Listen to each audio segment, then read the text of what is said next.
সম্মানিত উপস্থিতি, আমি ছোট্ট একটা মেসেজ, একটা খবর আপনাদের কাছে দিতে চাই। আমাদের কোরআনের পাখি যে শাহাদাত বরণ করেছেন, তার একটা উজ্জ্বল দৃষ্টান্ত আমার কাছে আছে, একটা খবর আছে।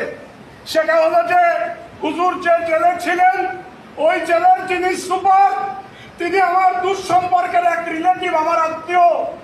তার নিজের সাথে আমার কথা হয়েছে, তার মায়ের সাথে কথা হয়েছে।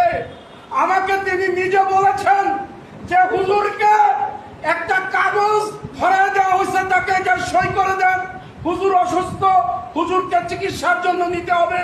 হুজুর তখন অসুস্থ ছিলেন না, চিকিৎসা করার মতো অবস্থা তার তখন ছিল না।